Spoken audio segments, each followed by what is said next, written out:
Hey everyone, Ray here, and today we're going to look at plus 12 Mechagon Workshop. Accidentally started the recording on this key 5 seconds late, as you can see, so giving it a little bit extra time at the start before we go, but we're still just going to get right into it. I'm going to split this room in half for the pool to make sure we get good interrupts on the bombs. A lot of these mobs, they play nice and stack up just fine, but what you really got to worry about are these blades. They will mess you up when you're not expecting it. Sometimes the knockback doesn't match the graphic. It can be awkward. And you have a higher chance of getting hit by it the closer you are to the center because, as you can see, the area in which you can avoid it gets smaller and smaller. But for the most part, I like to tank these mobs on the center of the plates. I can see that I'm not doing that here, and I'll probably pay the price for it. But as long as you're in the middle of the plate like that, you should be fine. Always try and find the middle of the plates so you don't have to worry about the saws. Whenever you're trying to avoid a lot of the circles on the ground and there's a lot of mobs up, obviously it can be a little difficult to pay attention to that. But not paying attention to that, like right there, or not prioritizing uh, interrupts on the bombs can lead to, well, some pretty painful experiences. However, we keep these nice and contained, which is fantastic, and we get ready for the tussle tonks. What a fantastic boss. Speaking of which, you can see both of them are currently on a line of caution tape. It's faded, but you can see it. It goes all the way around the room. I'm trying to keep them on or around that tape as I go around the room. Whenever the Platinum Pummeler gets up to 100 energy, we'll need to take him under a hammer to get a debuff. But one cool thing about these hammers that you can see around the outside is that he can actually be a good ways outside of the effect and still get hit by it. So keeping him on this line is just fine. You'll see what I'm talking about here. Now, with a melee heavy comp like this one, it's pretty much unavoidable that you're going to get bombs in melee. It just happens. You can use cooldowns and then soak them, or you can soak them and rely on your healer, whichever. Just try and tank some of those bombs and get them out of the melee so that they don't tank them because they're not as good at it. Right, as you can see here, he's outside of the hit thing. It still hits him just fine. That's just how this works. It's pretty forgiving. It helps you pummel the pummeler, as it were. Um, what else? Mecha Buffer comes down, so I pick him up. I don't know why he's there, but he is another mob to tank, I guess. And then no mercy for you. You try and keep him pointed at the edge like that. I'll soak this bomb, and then you can get a little extra damage on him while he's all stunned and not able to move. Bam, bam. Once again, trying to tank any bombs I can. Looking for the Platinum Pummeler's energy bar, and trying to line him up with a pummel like that. Blam. Get him nice and wound down. Keep smacking these bosses.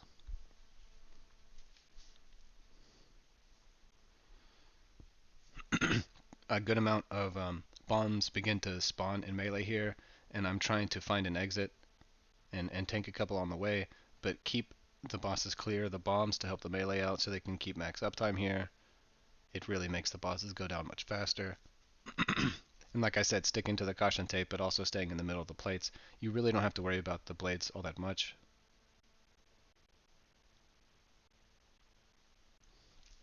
I see a bomb behind me, so I'm like, how am I going to plan this? I'll use a cooldown, move through it, get ready for any plating that I might need to do. He doesn't really need it because he's really low. We'll smack him anyway, and then finish the fight. This next area is a little strange. It can be done in a few different ways. There's even skips here just running by the mobs because they patrol so far. But I like to just do it straightforward. Just gradually pull as we go. Get just enough to where I think the group can handle it and we can still get the stops on the gunk. If the gunk cast are going to get out, we'll make sure that there's not a lot else going on so that the healer can get that healing absorb that goes out with it. off of the group and it's not a real big deal. So like 2 gunks is good. We're going to get some strong stuns to start.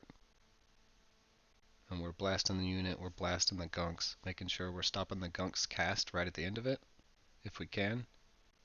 Looks like that one went through. Not the worst thing, because most of the other mobs are dead, and there's no big AoE damage going out. And the pool size right there that I just got is pretty much perfect. That's what I'm looking for. Maybe a little bit smaller each time, but pretty much 2 gunks, a unit, and then 1 waste pool.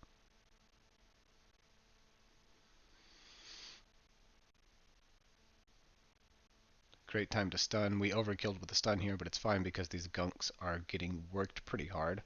So, not a big deal. A lot of the other mobs are dead.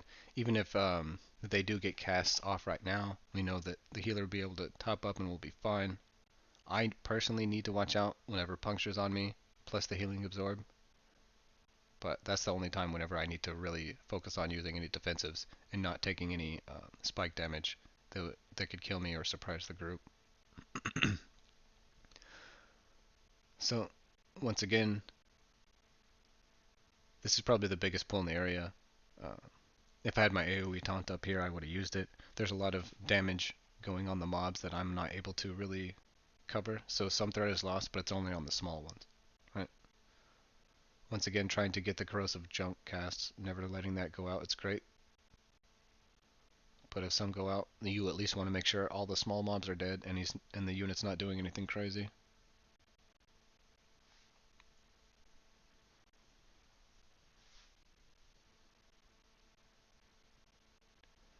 So we'll generally pull 2 to 3 dogs at a time, not all of them.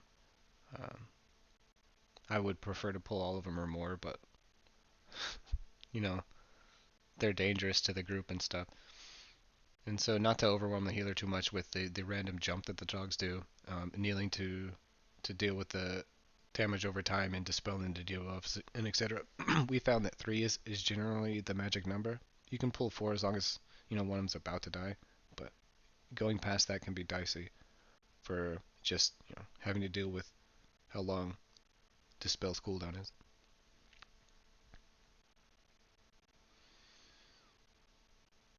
It is a little bit awkward how it lines up because there's 7 mobs, so you kind of have to just pull 1 dog. Not necessarily by itself, but slightly after the others to kind of um, still try to adhere to the 3 dog rule, but not go overboard. So we'll pull this last one here, try and focus that as we cleave down the other 2, and then get ready to pull the boss. Another preference here being to pull the dog separate from the boss so we don't have to deal with dispels and leaps and spike damage while the boss is doing its damage.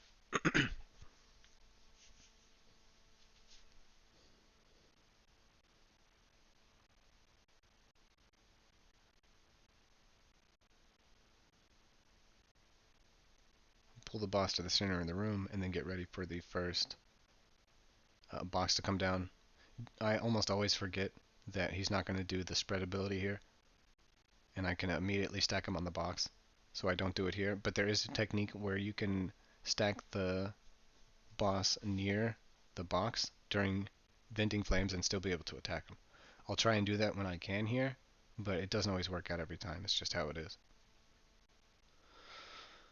So general order is a new box will come down, and then you'll need to spread for the AoE. You never put the AoE on top of the box, or it's a wipe straight up because he'll destroy it. As he's doing his AoE, I'll position near the box, and then I'll align him up with one side. Now, as you can see, the DPS are already in this corner, and we're using a weak aura, the dungeon weak aura, that'll show when you're protected. You line up with that corner. As long as the boss is on that other corner, you're going to be protected, but still in line of sight and able to hit it. This is pretty important for DPS uptime, and so getting used to this as a tank and the positioning and the order that it goes in can really help the group a lot. The one caveat to this is if you don't get the positioning immediately and it starts casting venting flames, don't try and position to get good. Just stay protected and deal with the fact, like right here, that I didn't do well. And if you keep trying to position, you're going to find yourself in an unsafe spot and die instantly. If you don't find the protection before the cast, don't try and find it, or it's death. That's the only real advice I have that. Anyway, once you get this order, it's rinse and repeat. Spread out, bring the boss near the new box, try and line him up quickly, and then position yourself into the protected area while still in melee during his wind-up. We've got it right here, perfect. Now we can just stand and bang while fully protected from the venting flames. And I believe just about all the melee were able to get in on that as well, and that's really good uptime. But that's probably the biggest damage increase you can do on the boss, is that simple positioning right there. And now, no more positioning because we'll finish the boss, and it's time to do a short skip up this ramp. A lot of classes can do this, especially ones with wings. You can simply double jump up there, you can heroic leap up there, you can use warlock portals, etc. Sometimes finding heroic leap can be a little bit awkward. It's certainly there. I'll find it. There we go.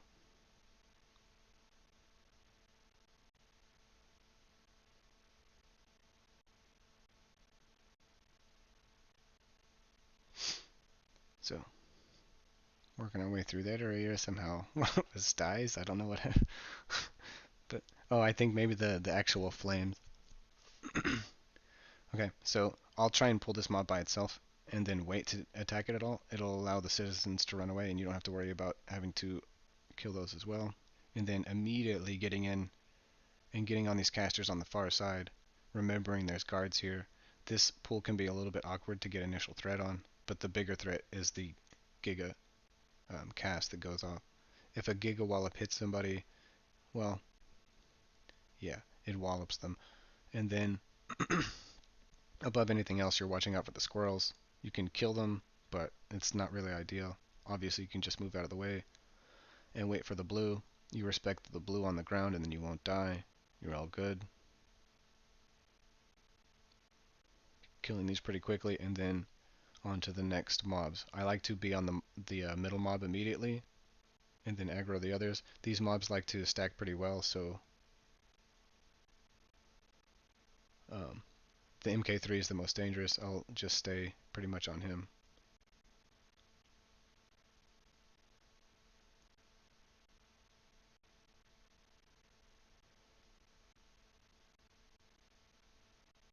Good time to reflect. Easy damage, great stack.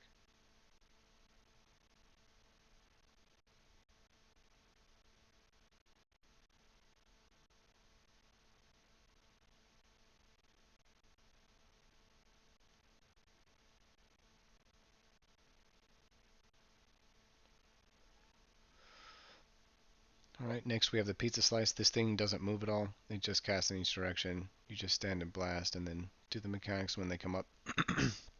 As you can see, it's energy bar filling. That's whenever you know it'll start it.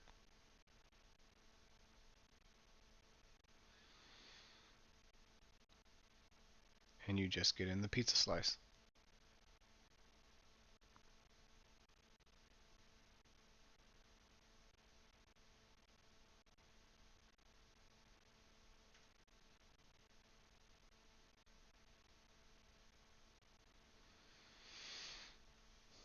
Pretty straightforward. After we kill this, we'll go into the stealth maze.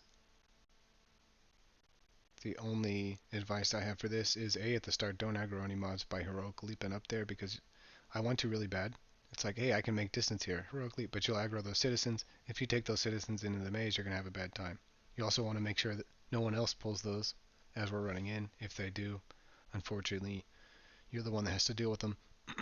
Anyway, another good tip here is slow and steady. I see this is unsafe, I immediately go back. There's no reason to try and risk things. If you know the pattern, you can pretty much just walk it slow and steady. I know this is fine. Some people don't like to do that. If you ride the edge or if you get too close and bounce off the rail like that, well, you're going to have to do it again. Anyway, most of the group is here, so we go ahead and pull. And this group is kind of fun because there are defenders in it. And a defender puts down a shield. One cool thing about dragon tanks is that, especially this first one here, right when it puts a shield down, you can just knock them all back immediately. It's very handy, getting to use your racial like that. Generator can make you safe from the squirrels, but only if you know the duration left on the generator. If a blue effect is going out on the ground and you're unsure how long is left on the generator, it's generally safe to run out of the blue effect as opposed to try and rely on that shield, because it can expire before the blue and you will die. Not the most fun thing to have happen, but I generally, for the most part, unless I know the shield is new and the generator has been damaged and isn't going to die, um, I will use it, but otherwise I'll just respect the blue and always run out of it. Anyway, the whole group is here. We're pulling the boss. I I'm trying to micromanage where I keep the boss, and I always want to keep him as far away from the cogwheels that are spinning around the room as I can. Obviously, more and more come out throughout the fight, and that becomes harder to do. But if I can make this fight easier for melee, then that's my plan. Uh, one quick flower comes out, always get a stun on it, or whatever, demolish, big burst ability. I even try and solo those things. So the group doesn't have to worry about it, but obviously kill that as soon as you can. And then trying to keep the boss centralized during the Mario flame beams, trying to avoid the cogwheels. There's subtle things you can do while tanking to make it easier for your group, almost like you're trying to avoid the stuff for them. Because if I just kept the boss still, it might be slightly more damage if they didn't have to worry about avoiding stuff, but it could potentially lead into situations where now there's 3 cogwheels on that side, and I could have slowly moved the boss out of the way and we wouldn't have to deal with any of it, but now we have to deal with all of it, right? Some of the stuff like the beams showing up right on the boss, that's just unavoidable, right? You have to pick a side, and sometimes the DPS may pick the wrong side. It's just downtime. It sucks, but that's the way the mechanics of the fight work, so you gotta respect it. Right there was an odd occurrence of like a cogwheel coming out of us, like I guess it spawned on us. Kind of weird.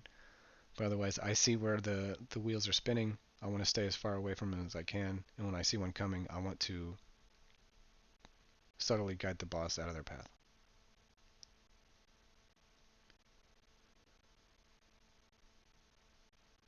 Just like that.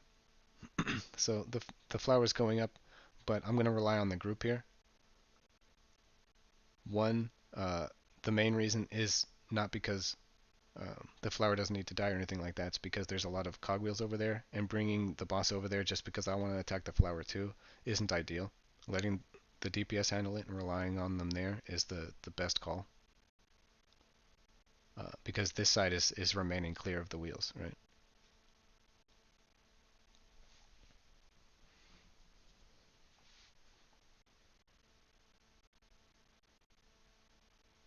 So we finish this boss, and then we start the spider tanks.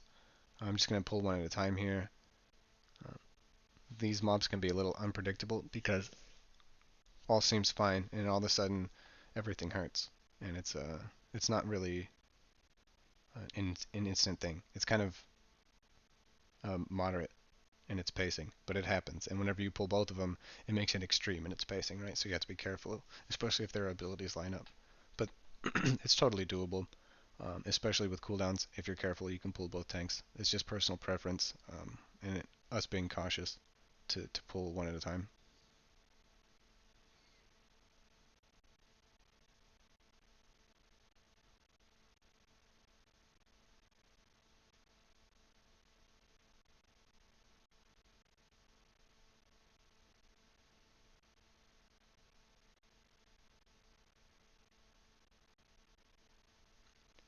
All right, so we go from the moderate damage that is dealt on the group from the tanks to the next pulls, which are the most dangerous in the dungeon, and they are pretty significant spike damage on the group. Plus, there's casts going out, and they're a little bit hard to group, but you do get the shields to help you. So shields add complexity onto the pulls, but if you do it right, you get that extra damage reduction. and it's safe for the whole group. So let's see if I can pull these out correctly, with the goal being to keep the mob slightly outside the shield to where everyone can hit them, and we're protected, but none of the mobs are protected, so they're not receiving reduced damage. The way these MK3s patrol is sometimes you can pull both of them, sometimes you can't. It's not always ideal to pull both at the start for damage taken, but it is for damage done, obviously. You always want to get as much uptime while the defenders are alive on both MK3s. So regardless of the fact that we've got one here, I'm going to go ahead and pull the other as soon as I can. And that's why I'm pulling these mobs back, even though there's shields down there. Now that I have them both, I'm looking to position them outside of the shield and make sure that the casters are getting interrupted. I don't really care about the small mobs. I really care about the MK3s in both of these mobs and having the group in the shield. Right here, with one shield up and that mob being under 20% as ideal, it's not ideal that that shield faded, right? So we really want to burst this mob down, and then we're fine.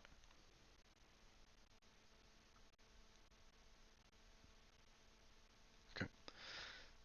Now we're good on both of these mobs. You can try and kite an MK3, but the second you do, they're just going to stand still and short out, so it's, it's whatever.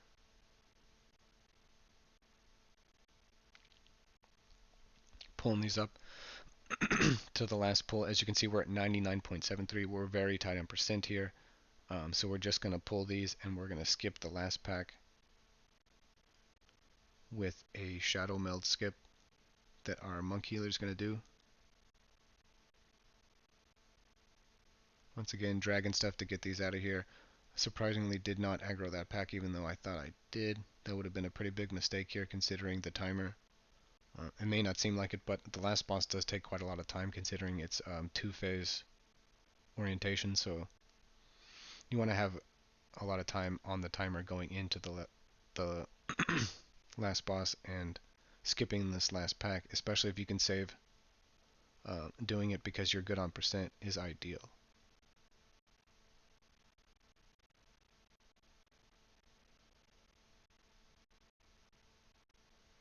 Now one thing I do here is I kill the generator because I want another way to be able to skip this last pack.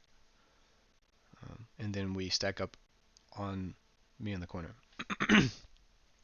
We let the monk do their thing. We give them extra time to pull them to the side like this. And then we all rush up. As you can see at the bottom of the ramp there, the monk has their transcendence. They'll transcend back. And whenever they're clear of the mobs, they shadow meld. And they are ready to pull the boss. So this boss does not like to move at all. It pretty much can wait 10 to 15 seconds sometimes before it'll begin to move. So I didn't do it right here because there's not a lot of room. But what you want to do right after the orbs cast is move as far as you can. You won't really be able to hit the boss yourself, but it will pull the boss clear of the orbs. Those orbs don't move, but if somebody runs into them, they die. And so they are very dangerous, and you always want to be clear of them when you can. But like I said, this boss doesn't like to move, so it can be hard to do so. One of the only techniques I found is that once it starts moving, you want to move as far as you can uh, before it stops. So getting that extra distance there helps. And that's why you'll see me right here. I'm throw weapon spamming and I'm moving as far as I can. Shield reflecting. That will help you get a good amount of distance to clear the orbs, and then we're perfectly fine for the next bait. We know all the orbs are going to come right here. Pretty easy, pretty straightforward. And then obviously you can only do that once. He'll take off here, and then it's back to not being able to move the boss again, attacking it whenever you can. It's really part of what makes this phase take so long, is not being able to move the boss how you want. I'm going to go extra far here because I know the boss will move to get him clear of the orbs.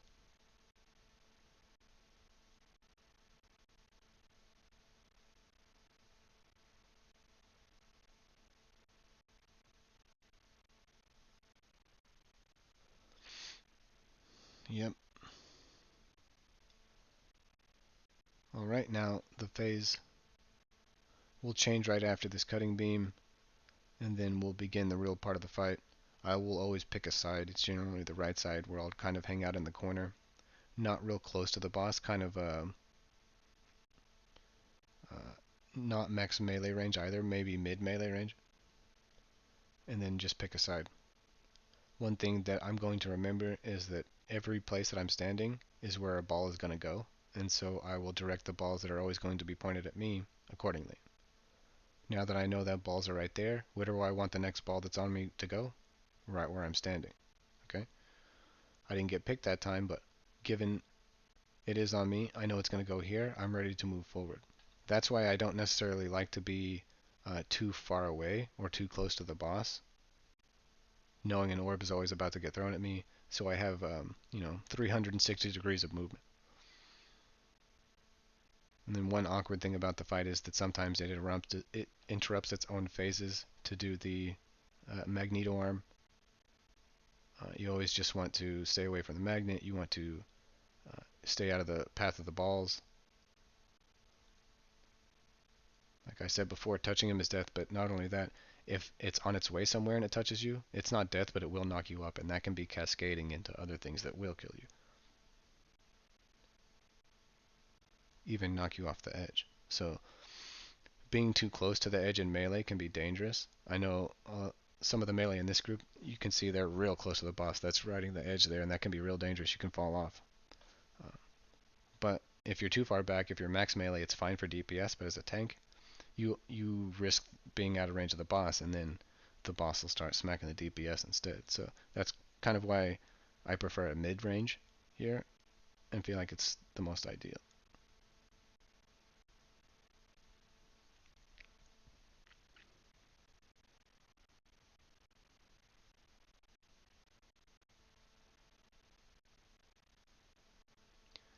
And then preferring the right side because of the static beam that goes out. Generally, the way the group handles it is that if you have the beam on you, you just stay still. I know sometimes people will be moving and they won't notice it, but for the most part, it's a lot easier for other people to avoid it as opposed to you trying to avoid other people. Big boy goes down, and now we just have King Mechagon left. We slap him around, and then we take our loot. I feel like the run went pretty well. I'm really happy about the skip we got to do at the end, and